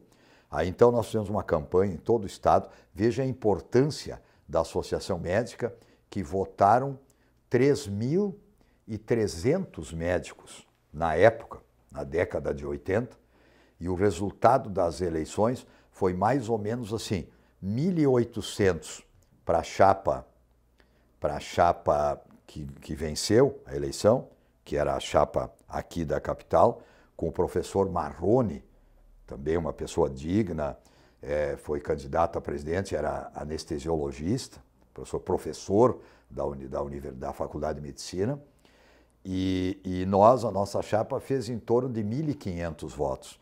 Quer dizer, teve uma diferença de 350 votos, mais ou menos. Mas aquilo motivou o associativismo, né? E eu, até hoje, fico assim, agradecendo a toda forma que eu não tenha sido eleito. Mas aquilo criou uma nova forma de vivência política, de conhecer o interior, de conhecer as pessoas, né? Porque, imagina eu em Lajeado, em 1982, dependendo da vida financeira, da profissão médica, do consultório, do hospital, e exercer um cargo de presidente da Amrix sem remuneração, né? Seria, eu acho que não teria dado certo. Como é que eu ia fazer isso? Vim para Porto Alegre, aqui, claro que eu vim no cooperativismo 15 anos depois, praticamente, e já com outra estrutura formada, familiar, associativa, etc. Então tem esse episódio aí da associação, da candidatura à Associação Médica do Rio Grande do Sul. Sob o ponto de vista de sindicato, praticamente nenhuma atividade. Sempre foi voltada para o associativismo, na associação, não no sindicato, nem no Conselho Regional de Medicina, embora eu tenha no Argolo uma referência sindical assim muito importante. Nós temos uma parceria, não só nos momentos eleitorais, mas uma parceria de acreditar que o que ele faz lá no sindicato é extremamente muito bem feito, muito adequado. O sindicato cresceu muito depois da administração sob a presidência do Argolo, como ele também acredita na nossa atividade aqui na federação. Pois é, essa questão de atuação docente como médico, ela volta de novo à década de 1970, quando foi criada e fundada. Aí eu dei as datas para vocês, todas exatas até agora, tá? Agora aí eu me perco um pouco se foi no começo da década de 1970, acredito que sim. Foi criada a Faculdade de Medicina de Passo Fundo. O primeiro diretor da Faculdade de Medicina de Passo Fundo foi o Dr. Carlos Madalosso. E o Madalosso é meu colega de turma. E como a faculdade depois estava já no terceiro ano, começando as atividades clínicas, ele me conhecendo e conhecendo toda a minha história, a dedicação à gastroenterologia, ele me convidou para ser um professor assistente na Faculdade de Medicina de Passo Fundo. Então, eu aceitei e uma vez por semana eu saía de Lajeado, seguia aquela subida toda da serra ali por Pozo Novo, Soledade, até Passo Fundo, de manhã às 6h30 da manhã, com serração, nem se via os caminhões descendo aquela serra ali de Pozo Novo, só ouvia o barulho. Eu pegava o meu carro, eu mesmo ia dirigindo pelo cantinho lá e chegava em Passo Fundo. Aí eu passava o dia com os alunos no hospital, mais especificamente na área de hepatologia. A minha função lá era dar aulas sobre hepatologia, funções hepáticas, provas funcionais e toda aquela coisa. Mas eu fiquei nisso só em torno de 1 ano. Depois eu disse para o Madalosso que isso era muito complicado para a minha vida profissional, além de ter que toda semana ir para lá, e além de que eu achava, fazendo uma autocrítica, que os alunos não iam ter muito proveito com o professor, mesmo que eu já fosse um velho professor do tempo do colégio, né? Acho que essa didática eu fui aprendendo, a maneira de dar aulas, mas os alunos não iam ter muito proveito porque um professor que aparecesse um dia lá, vê um paciente, examina, pede exames e no dia seguinte não está mais lá, só na semana que vem, o doente já morreu, ou já foi embora para casa, ou já se curou. Então, hoje a Faculdade de Medicina, e depois disso, ela tem um conceito muito bom, assim, conseguiram professores que tivessem uma dedicação maior, etc., mas essa foi a minha experiência como docente. Bom, a principal diferença que eu vejo da medicina na atualidade é que ela, logicamente, isso não atinge a 100% dos médicos que atendem em consultório. Os médicos que me atendem e os que eu conheço de relacionamento ainda praticam uma medicina que eu chamo humanística. O que significa isso? É o atendimento do paciente como pessoa integral, como uma medicina da pessoa. Tem um livro com esse título no passado, de Danilo Perestrello, que é muito interessante, né? Porque eles recebem o paciente no consultório, sentam o paciente e começam a ouvir a sua história. O que está acontecendo? Ah, eu estou com dor de cabeça. Ah, mas aí começa a buscar a história pregressa, há quanto tempo tem essa dor de cabeça, qual é a anamnese do paciente, né? Aí depois de ouvir, vê os seus problemas emocionais, psicológicos, faz o exame clínico, deita na mesa, apalpa, examina a tireoide, vê o fundo de olho, né? Coisas desse tipo. Esta é uma medicina humanística e ele vai encontrar só por isso já um encaminhamento de diagnóstico. Bom, grande parte da assistência médica hoje feita nesse sentido, ela não considera isso. Ela tem menos tempo e se socorre de exames da moderna tecnologia. Quer dizer, tem dor de cabeça, então faz uma ressonância magnética. Está aqui o papel, vai lá, autoriza no plano de saúde e volta depois com a ressonância para marcar e para olhar se tem alguma coisa. Provavelmente, em boa parte, não vai aparecer nada. Então, só para citar um exemplo, para não me alongar. Então, a tecnologia que está à disposição dos pacientes, dos médicos, evidente que é um avanço sensacional. Nós vamos fazer diagnósticos que não se faziam antes, de modo preventivo. Vamos pegar câncer numa fase inicial, vamos curar grande parte dos pacientes, mas falta aquele outro lado. Agora, sim, a culpa é do médico jovem? É da maneira de ele atender? Não sei. Talvez em parte. A sua formação, olha o que eu contei até agora. A diferença da formação hoje na Faculdade de Medicina. Quem não fizer residência hoje, 2, 3 anos ou pós-graduação, de maneira geral, sabe muito pouco para atender um paciente. Veja como era o nosso tempo. Essa é a principal diferença. Agora, o médico jovem, o médico novo que toma essa atitude, poderá dizer, bom, mas eu ganho R$10 pela consulta, ou nos planos de saúde eu ganho um valor que é totalmente assim, abaixo daquilo que eu mereceria como honorários, né? A palavra honorários vem de honra. A remuneração médica sempre veio nesse sentido. Em troca da honra, eu lhe remunero. Hoje não. Hoje é salário ou remuneração por uma tabela completamente diferente. Então, talvez este lado da má remuneração explique, em parte, o atendimento de uma forma utilizando-se muito mais de toca adiante porque eu preciso atender outro paciente, porque eu preciso fazer volume para receber no final do mês.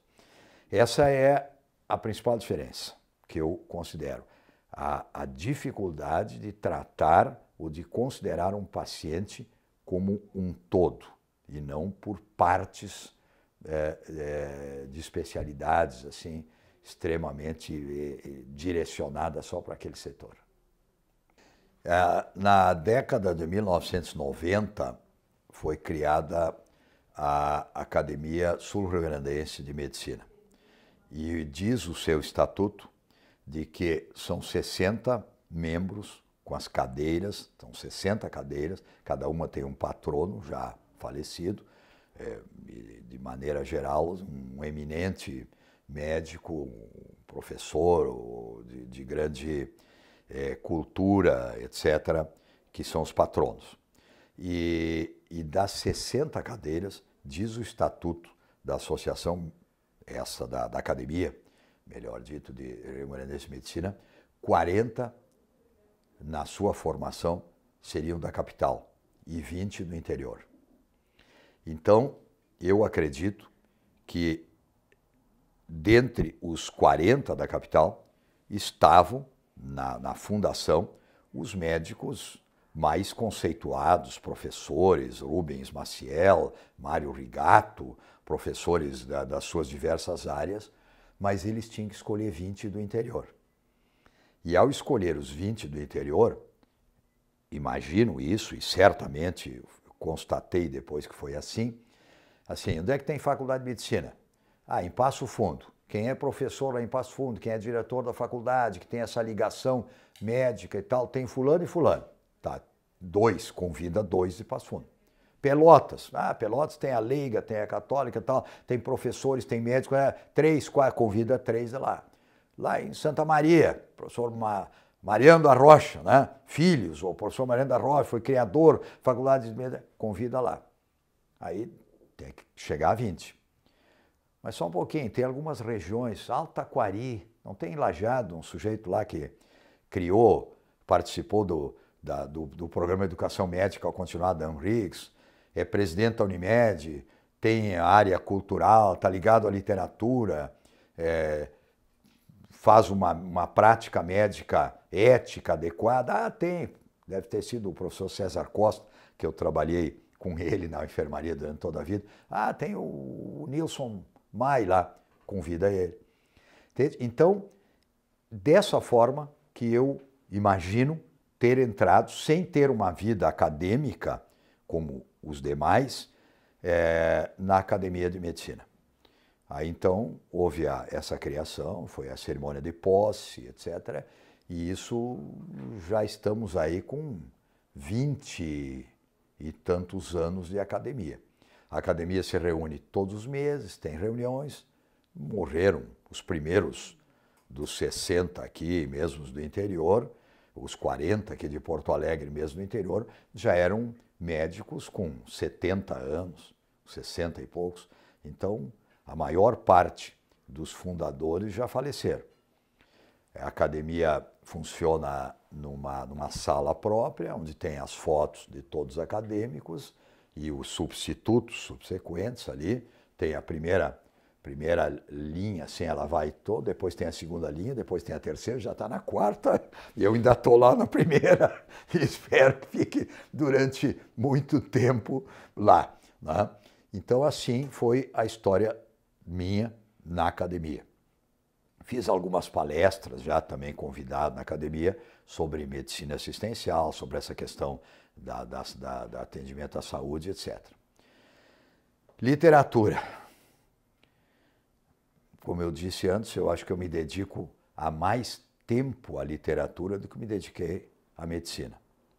Porque com 12 ou 13 anos de idade, quando estava no colégio, eu via muito pouco em casa leituras ou outra coisa assim.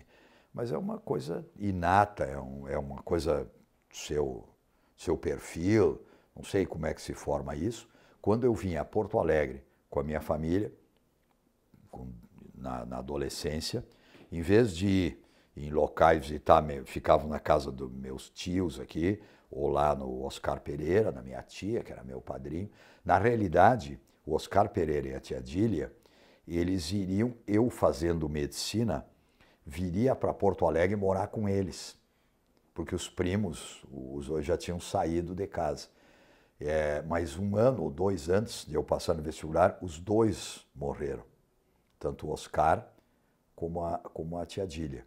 Por câncer, os dois morreram. Então fiquei órfão. Quando vim para a medicina, os meus pais vieram para Porto Alegre. Então eu nunca morei em pensão, outra coisa, aquela superproteção, né, do guri que vem a Porto Alegre, tal, tem que ver os pais. Arranjaram lá, ele era funcionário público, arranjou um jeito e vieram a Porto Alegre. Eu sempre morei com eles em casa. Bom, mas aí eu vim a Porto Alegre como adolescente e os meus passeios eram nos sebos. Ali na região da Floresta, por aqui, tinha na São Pedro, aí eu ia nos sebos e ficava a tarde toda lá mexendo nos livros, vendo o que eu conseguia, alguma coisa de interesse. Meus primeiros livros que eu tenho até hoje na minha biblioteca são A Cidadela, do Crônie, porque era aquela intenção de fazer medicina, eu tinha que ler isso. O Corcunda de Notre Dame, na tradução aqui, na realidade, é Notre Dame de Paris, e é o Corcunda Notre Dame. São os 2 primeiros livros que eu encadernei direitinho, estão guardados na minha biblioteca. E a partir daí eu comecei a estudar literatura. Comecei a me dedicar a ler e a estudar literatura.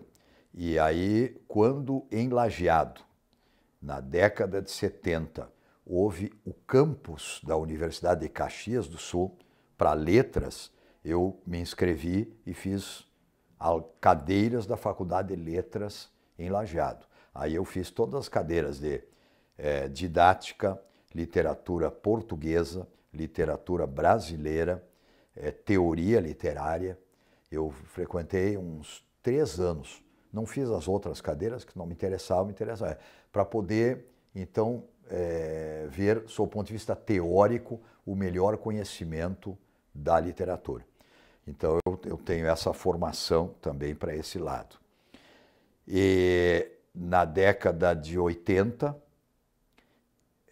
visando isso mais do que a medicina, eu inventei de morar na Europa durante um período de tempo com toda a família. Aí eu planejei isso durante alguns anos, juntando os dólares, fazendo o local onde eu ia morar e optei por morar em Paris. Então eu morei na França durante muitos meses, digamos, desse período de 1982 até 83, com toda a família, num apartamento alugado. Lá então eu podia sair e conheci toda a Europa, porque eu voltava para casa. A gente saía, não é que nem turismo, que tu tem que andar, né? Saía de casa com uma malinha. Onde é que nós vamos passar esse final de semana? De sexta até domingo, em Bruxelas. Aí ia para Bruxelas, ficava 2 dias e voltava para casa.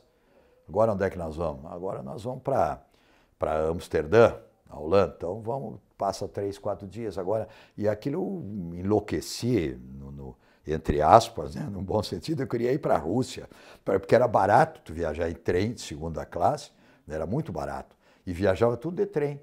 Eu fui até a Escandinávia, lá em cima nos Vikings, tudo de trem, né? Passava 3, 4 dias, eu tinha uma bolsa num hospital, mas eu convenci o professor Monsieur Henri Bismuth, na época, de me liberar de vez em quando, porque eu ia fazer o quê lá? Ver cirurgia de hérnia, cirurgia de abdômen, que eu já fazia há 20 anos, né? Mas mesmo assim, ia lá, participava de alguma coisa, mas o meu maior proveito foi conhecer com tranquilidade, de trem, sempre de trem. Eu sou um especialista em trens europeus, subir, descer, por onde é que se anda, e todas as coisas, e conhecemos então todo o ponto principal, tanto do sul até o norte da Europa, nesta oportunidade de ter morado na França, além da própria língua, né? Então, e como a França é um berço da cultura universal, lá também eu pude me dedicar a ouvir palestras, a livros de escritores franceses dos séculos XVIII, XIX, Stendhal, Balzac, Flaubert e toda aquela gente, né? E aí eu estudei e li aqueles livros, e a partir então, eu já fazia isso antes, eu comecei a escrever no caderno de sábado do Correio do Povo, que existia, que era de cultura. Eu já fazia isso no tempo até de Marques de Souza. Mas aí intensifiquei mais. Então eu tenho, nessa área literária, quase 200 trabalhos entre ensaios, artigos, críticas literárias sobre os mais variados autores, todos eles publicados ou aqui ou em suplementos literários. Depois eu comecei a fazer, me dediquei durante um período de tempo à literatura africana de língua portuguesa, que quase ninguém conhecia na época. Tem trabalhos publicados em Angola, em Moçambique, naquele período, sobre esses autores africanos de língua portuguesa. Dei algumas palestras sobre isso. Então, eu diria assim, que a minha vida literária ela é mais rica até do que, não sei, ou igual, do que a participação acadêmica que eu nunca tive na medicina, né? E então, depois, quando a gente estuda muito literatura, tu tem que ter preferência por alguns autores, senão tu fica sabendo superficialmente um pouco de cada um, e que é o que a gente tem que ter, mas tem que saber mais profundamente sobre alguns.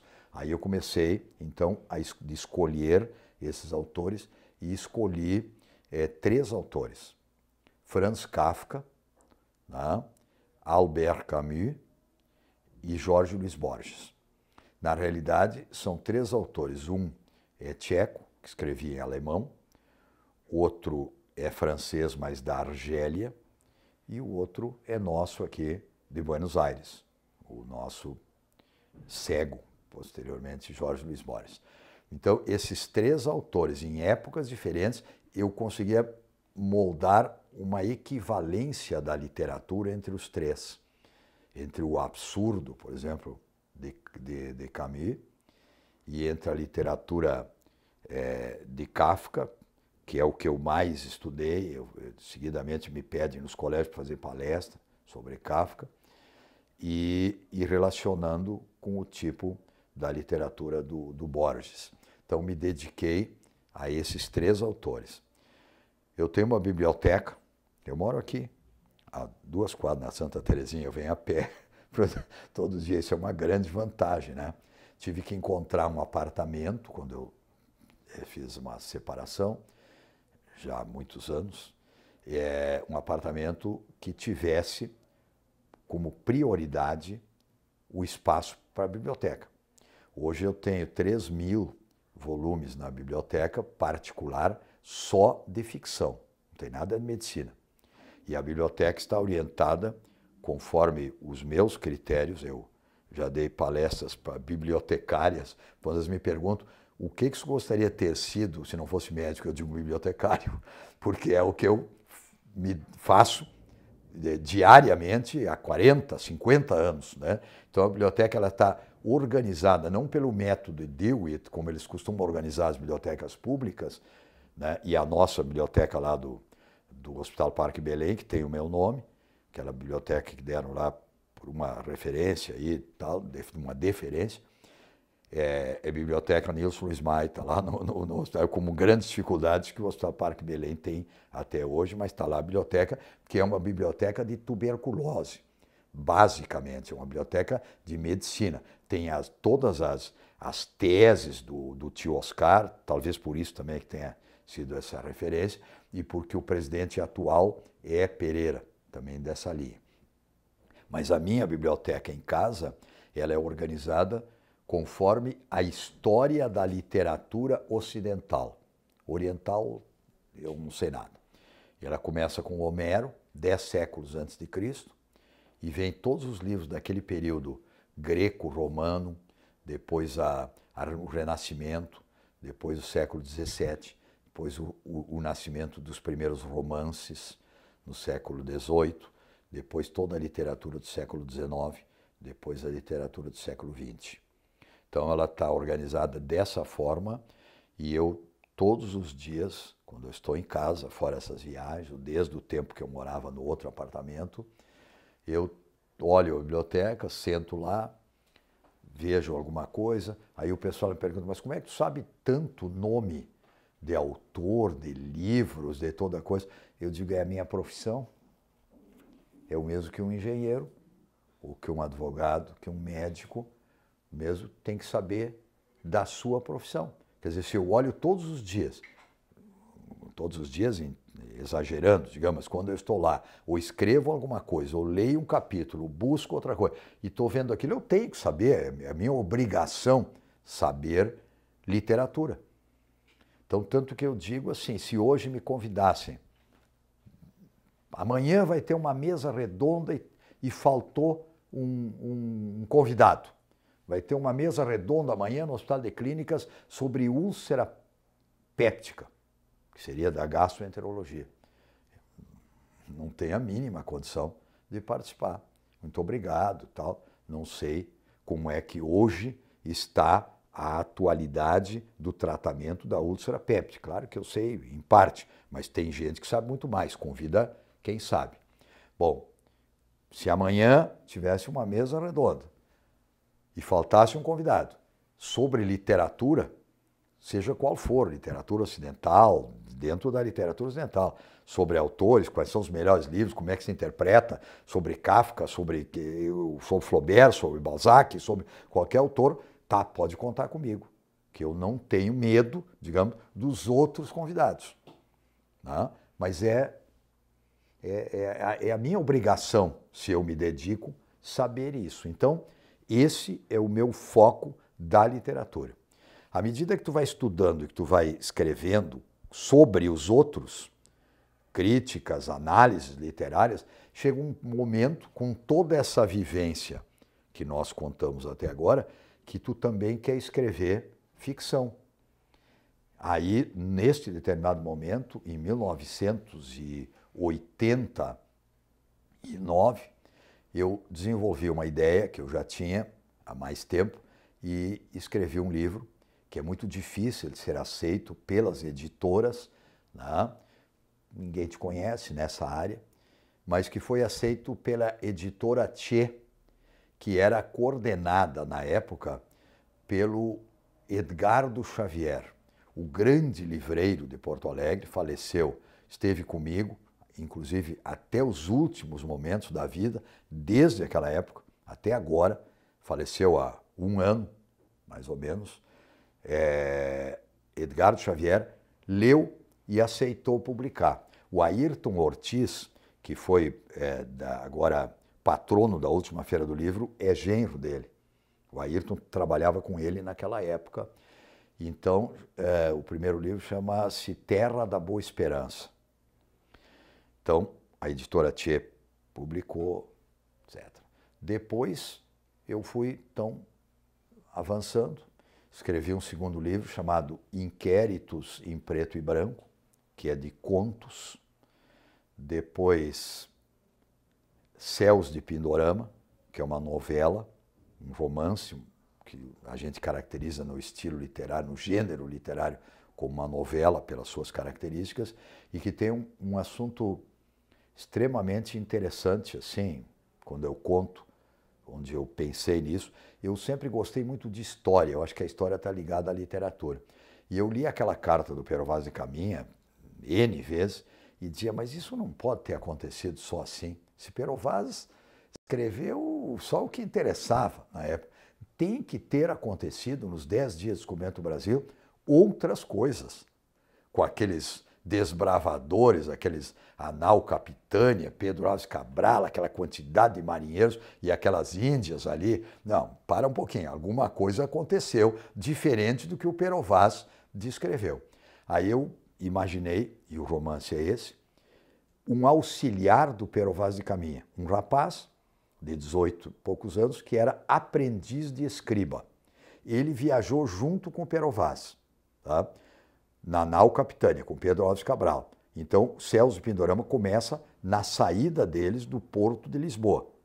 Aí eu tive que estudar a carta do Pero Vaz de Caminhas com detalhes para não cometer erros históricos. Os 10 dias, eles passam em 10 dias o romance. Aí o Sebastião Bento, que é o nome fictício dado ao aprendiz, veio junto, vem os problemas da viagem, chego aqui na nova terra de Santa Cruz, e o Pero Vaz, já meio enjoado de escrever, de andar nas viagens, ficava enjoado, ele disse, não, vai tu, Sebastião, lá, participa na terra, eu fico na nau Capitânia a maior parte do tempo, vou nos batéis até a terra, mas tu vai e me conta o que acontece. O Pero Vaz, o Sebastião Bento, o rapaz, o aprendiz, vai, participa de tudo o que acontece no dia 26 de abril, da primeira missa, no 27, no 28, no 29, no 30. Só que ele só conta para o Pero Vaz aquilo que ele acha que deve contar. E o Pero Vaz escreve a carta. Mas os leitores ficam sabendo de tudo que acontece na realidade com o rapaz e com as nativas, né? E com o entorno daquilo ali tudo. E a grande, vamos dizer, pergunta do livro, o mistério que fica até o fim, é que ele, nesses 4 ou 5 dias, se envolve tanto com as nativas, mais do que com a coisa, que ele tem uma dúvida. eu volto, eu vou adiante no dia 1º de maio, com a nau, cumprindo a missão do velho continente de Portugal, de ser depois o substituto do Pero Vaz de Caminha, ou eu assumo um novo continente, uma nova vida, um novo futuro e fico aqui, junto com o degredado Afonso, o degredado que tinha esse nome, que veio para ficar no Brasil, como castigo. Então, eu fico junto ou volto. E isso, até o final do livro, a gente não tem essa resposta. Só no último capítulo, qual é a opção que o Sebastião Bento toma, né? Porque a nau e as outras caravelas foram adiante e o Pero Vaz morreu um pouco adiante em Calicut, nos combates que eles tinham lá. Então, esse é Céus de Pindorama. Depois eu escrevi A Máquina dos Sonhos, que são crônicas que eu publicava, crônicas duradouras. O Liberato Vieira da Cunha fez o prefácio, a apresentação. Não são crônicas assim do dia aqui da rua, tá? São crônicas baseadas em fatos históricos, literários, políticos, etc. E depois, Misterioso Caso na Repartição Pública, que se passa de 1º de abril de 1968 a 1º de abril de 1969. Eu pesquisei no Correio do Povo na época, dia por dia, dá um trabalho isso, os fatos reais que aconteceram na época do AI-5, do Costa e Silva. Foi uma época, eu escolhi de propósito essa época, de atos institucionais, de perseguições, de pessoal vivendo na clandestinidade, etc. Então, eu escolhi de propósito. E por que 1º de abril de um ano, 1º de abril do outro? Porque o Milor Fernandes tem uma frase que está no livro, que diz assim: no Brasil existem 365 dias destinados a enganar os tolos e um dia por ano só que se comemora isso, que é 1º de abril. Então o livro é uma sátira da burocracia, é uma sátira pesada daqueles período de 1968 e é sobre que teria sido criado uma instituição só para combater a democracia, com os principais funcionários selecionados das outras. E ali dentro começa a acontecer coisas horríveis lá dentro, tal. E então o livro trata disso. O Paulo Nascimento esteve comigo há 2 meses, que é um cineasta aqui, um diretor que já fez filmes aqui, e disse que, por recomendação de um amigo, ele leu esse livro, está entusiasmado a fazer um filme sobre esse livro. Tivemos conversando em São Paulo mês passado, mas a situação brasileira está tão complicada que eles precisam das verbas, né, que são destinadas para isso. Outro dia eu vi no jornal que não tem verba mais para nada, né? Então nós estamos nessa expectativa aí. E o último livro, Última Chamada, que são contos mais prolongados, intercalados com contos de meia página. Tem uns de 12, 14 páginas e outros, é um estilo literário que não progrediu muito aí, de escrever um conto assim em 1 página, em meia página, é muito complicado fazer isso. Mas mesmo assim eu resolvi botar nesse livro. Esse é o último que foi publicado agora no final de 2012, começo de 2013. E eu estou com um livro em evolução, não tenho muito tempo para trabalhar em literatura. Neste livro que estou escrevendo agora, é muito pesado. Então eu preciso maior dedicação. Ele está 2/3 prontos. Eu preciso melhorar, tenho que reler tudo de novo, porque nos últimos tempos não peguei mais ele. A minha característica de literatura é diferente, vou só citar esse caso para entender, que é a seguinte: eu tinha um amigo que foi diretor aqui e que um dia chegou e disse para mim o seguinte: vem cá, Mai, tu é uma pessoa tão alegre, tão expansiva e outras coisas, como é que tu escreve esses livros assim? Aí eu disse para ele: como assim? Aí ele disse, não, quando eu estou em casa de noite, na cama e não consigo dormir, eu chamo a minha mulher e digo para ela assim, traz um daqueles livros do Mike, eu quero me deprimir um pouco. Né? Então eu disse para ele, a pessoa, a sua vida é uma coisa, a literatura é outra. A maneira de tu escrever, tu vê o lado trágico da vida, talvez por isso. E encerro, porque nós vamos muito longe, com essa disposição toda da literatura. Agora, há 1 ano e pouco, me convidaram para fazer parte da Academia de Letras Rio-Grandense, né, que é uma academia, né, que tem aí. Então, eu assumi lá na cadeira número 10 do Aquiles Porto Alegre, tive que fazer um estudo do Aquiles Porto Alegre para poder fazer o discurso de posse inaugural e tal. E na Academia de Medicina eu tenho a cadeira número 7, cujo patrono é Aureliano de Figueiredo Pinto. Talvez, além de como já contei, ser membro da Academia Sul-Rio-Grandense de Medicina, né? Lá eu ocupo a cadeira número 7, cujo patrono é Aureliano de Figueiredo Pinto. Por acaso, também um médico e escritor dos primórdios da literatura aqui do Rio Grande do Sul. Um nome importante na literatura do Rio Grande do Sul. E fui também escolhido, eleito para a Academia Rio-Grandense de Letras, né? Cuja cadeira que eu ocupo lá é de número 10, cujo patrono é Aquiles Porto Alegre.